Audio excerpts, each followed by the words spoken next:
నమస్తే welcome to YoYo TV. Tadipatri నియోజకవర్గం అనంతపురం జిల్లాలో హాట్ సీట్.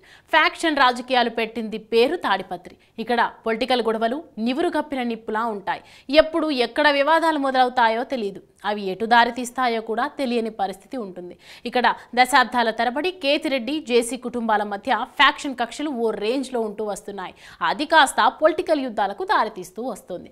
ఇప్పుడు మరో రాజకీయ యుద్ధానికి తాడిపత్రి సిద్ధమైంది. ప్రస్తుతం తాడిపత్రిలో రాజకీయాలు ఎలా ఉన్నాయి? ఈసారి కూడా వైసీపీ టీడీపీ మధ్య గట్టి పోటీ తప్పదా? టీడీపీ గెలుపు ధీమాకు కారణాలేంటి? ఈసారి ఎన్నికల్లో తాడిపత్రిలో గెలుపు ఎవరిదనే విషయాలను తెలుసుకుందాం.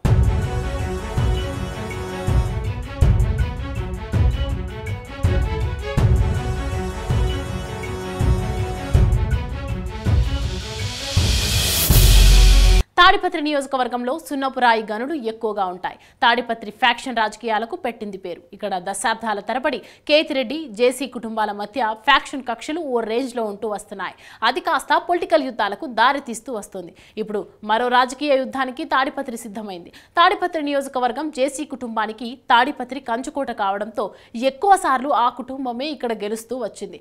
ఈ నియోజకవర్గంలో ఇప్పటి వరకు 15 సార్లు ఎన్నికలు జరగగా కాంగ్రెస్ 10 సార్లు, టీడీపీ 2 సార్లు గెలిచింది. 1985 నుంచి 2009 వరకు జేసీ దివార్ రెడ్డి ఈ నియోజకవర్గం నుంచి ఎమ్మెల్యేగా గెలుస్తూ వచ్చారు.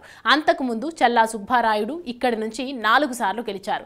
జేసీ దివాకర్ రెడ్డి, చెన్నారెడ్డి, నేదురుమల్లి, జానార్దన్ రెడ్డి, కోట్ల విజయ్ భాస్కర్ రెడ్డి ఇక్కడి నుంచి గెలిచి వైఎస్ఆర్ క్యాబినెట్ లో మంత్రులుగా పనిచేశారు. రాష్ట్ర విభజన అనంతరం అప్పటి వరకు కాంగ్రెస్ లో ఉన్న జేసీ బ్రదర్స్ టీడీపీ కండువా కప్పుకున్నారు. 2014 ఎన్నికల్లో జేసీ తాడిపత్రి నుంచి పోటీ చేసి గెలిచారు. అయితే గత ఎన్నికల్లో జేసీ ప్రభాకర్ కాకుండా వారసుడు జేసీ అస్మిత్ రెడ్డిని బరిలోకి దింపారు.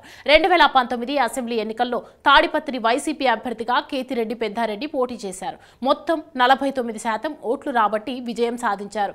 అదే సమయంలో టీడీపీ నుంచి జేసీ ప్రభాకర్ రెడ్డి కొడుకు జేసీ అస్మిత్ రెడ్డి టీడీపీ టికెట్టుపై పోటీ చేశారు.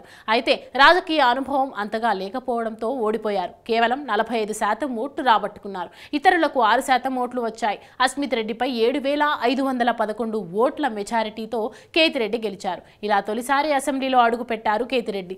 2024లో గెలుపు తమదే అన్న ధీమాతో ఉన్నారు. పార్టీకి ఎంతో విధేయుడుగా ఉంటూ వస్తున్నారు. ఈ 5 ఏళ్లు బలమైన క్యాడర్ను ఏర్పాటు చేసుకున్నారు. అంతేకాకుండా నియోజకవర్గంలో ఎప్పుడు యాక్టివ్గా ఉంటూ ప్రజా సమస్యల పరిష్కారానికి కృషి చేస్తూ వస్తున్నారు. నియోజకవర్గంలో పాదయాత్రలు చేస్తూ గడప గడప కార్యక్రమం సక్సెస్ చేయడం, పార్టీ క్యాడర్కు అందుబాటులో ఉండడం వంటివి వైసీపీ గెలుపుకు ప్లస్ పాయింట్స్ కాగా ఉన్నాయి.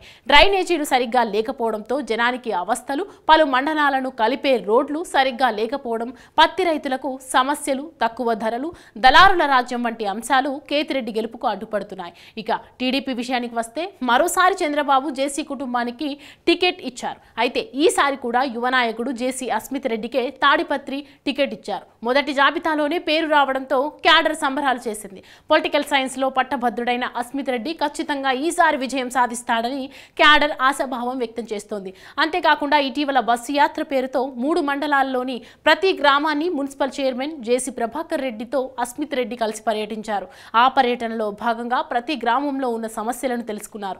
జేసీ బ్రదర్స్ రాజకీయ వారసత్వం, సెగ్మెంట్ రాజకీయాలను ప్రభావితం చేసే కెపాసిటీ ఉండడం, అస్మిత్ కంటే ఆయన తండ్రి తాడిపత్రిలో కీలకంగా ఉండడం టీడీపీకి ప్లస్ అవుతున్నా గత ఎన్నికల్లో ఓడిపోయాక పెద్దగా కనిపించలేదు. సెగ్మెంట్లలో కీలక నేతగా ఎదగలేకపోవడం టీడీపీకి మైనస్ గా మారుతున్నాయి.